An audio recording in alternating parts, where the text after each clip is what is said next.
Hello my friends and welcome back. Thank you very much for being with me again today. Well, Hungary shows again that the national interest is more important than whatever people in Brussels want, or the globalists. In this case, Hungary will block about $18 billion in aid to Ukraine just by not voting for it. In the European Union, when they have to, the little union has to implement some sanctions or provide some help like this aid, it has to be unanimity and voting. So all the country members of the European Union have to be in agreement 100%. If one country says no, then the whole thing gets tossed in the bin, unless the weasels in Brussels will be able to use their little leverage, or a little, call their bosses with some experience in regime change from London or Washington DC. They are the experts, the real experts. But let's see what's going on here in the European Union. This article comes from the New Voice of Ukraine, which is a Ukrainian news outlet, which you can imagine how happy these guys are. This article is from November 9th, 2022, today, right? Wednesday. Hungary blocks EU financial assistance of 18 billion euros for Ukraine. 18 billion euros is about $18 billion nowadays. So Hungary blocks it. Hungary has told EU finance ministers at a meeting in Brussels that it won't support the necessary changes to prepare an 18 billion euros package to support Ukraine next year, Bloomberg reported, referring to confidential sources. The European Commission will propose on November 9th to provide soft loans to Kiev on a more stable basis, but this initiative will require the use of additional funds from the EU budget. Additional funds. You know what it is, right? The votes of all 27 EU governments are needed to secure funding for this initiative, but Hungarian Finance Minister Mihály Varga has told his colleagues that he wouldn't vote for it. I think it's going to be cut into pieces and someone is going to just hold his arm up. Yeah, he's for it. Hungary voted for it. And earlier, Hungarian Foreign Minister, this fantastic guy, Péter Szijjártó, who is an excellent guy, courageous, intelligent and diplomatic. With more experience, I think he will reach the level, or why not surpass Jaishankar of India, Lavrov of Russia, and Wang Wei of China. Definitely he's way ahead of the weasels from Great Britain, United States, and especially Germany. So earlier, Hungarian Foreign Minister Péter Szijjártó said his country would not support the macro-financial assistance to Ukraine planned by the EU. Who are planned by EU? It can be like everybody's together in a room and say, yeah, let's talk about it. This policies, these decisions are made somewhere, and then they're brought forth to these weasels to say yes, no. They're given, the package to read it in about 3 hours, about 3,000 pages or something, and you have to come to vote or whatever they give you, how much time they give. But what I'm trying to say, and I'm saying it, that these decisions are made by a few people. A few people. It's not, oh, the EU decided. It's not the EU. It's certain people come with these policies, put it forth, and then you say, well, yeah, I mean, these are the specific departments, and those specific departments come with all kind of naughty ideas, including the ones with cultural changes and tradition changes.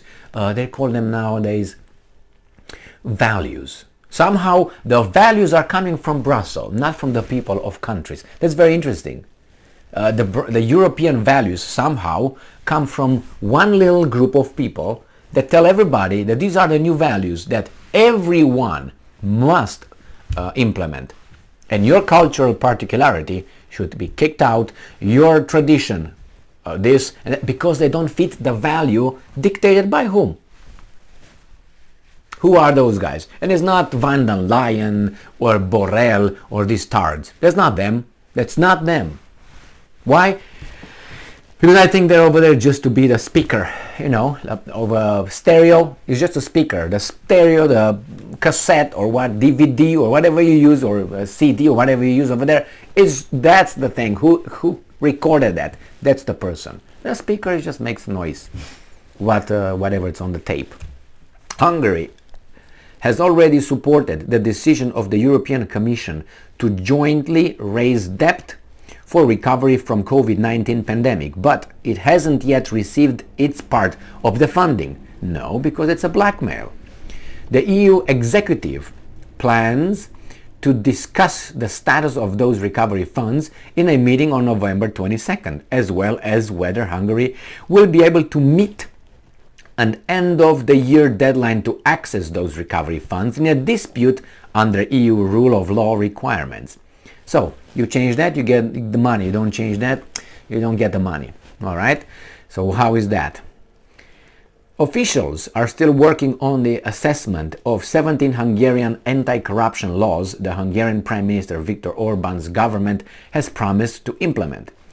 And I'm quoting, "They punished us, openly blackmailing us with EU money," end quote. Orbán said in an interview with German newspaper Zeitung last month, responding to the hold-up in the EU COVID-19 recovery funds for Hungary. He's not an idiot.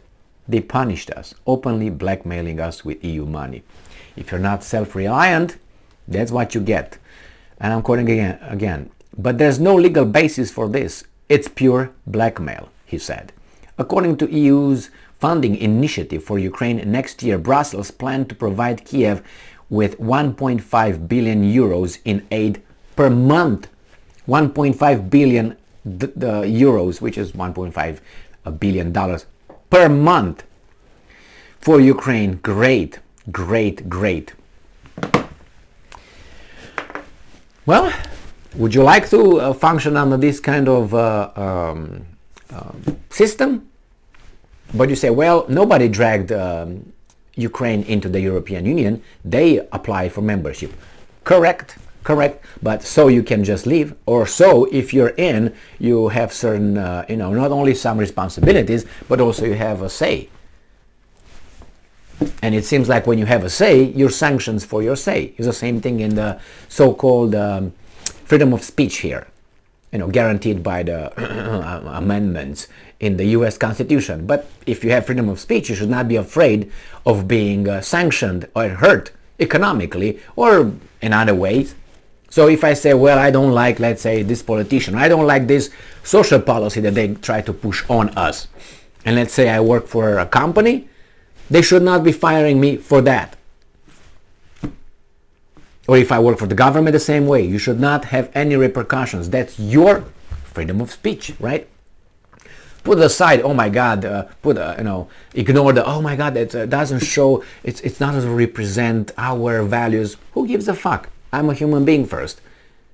I'm a human being, and when I make these statements outside of the place of employment, and not an employee, when I go home, I'm not an employee of that BS. And first, I'm a human being. And then is the job, somewhere in the 35th place or something down the list. The same with the banks. It's not the banks. The banks cannot survive without us, the people, and the businesses. But all of a sudden, the banks dictate to everyone. If the businesses decide tomorrow not to be around, the banks die, or humans. But if the banks are not there tomorrow, the humans and the businesses don't die. So that means who depends on whom? Right? I gave you this analogy with the Bible thing with the man and the woman. The woman was created from a man's rib. Okay, take the rib out, put it here. The man, the human being, will still survive. The rib will just get rotten with rot. So you see, which is more important, the organism or this little bone? The same here. Who's more important? Is the bank or is the people involved? The same here. Who's more important? Is important the values of this, the principles, or just a little clique over there who decides what to do and how to, you know.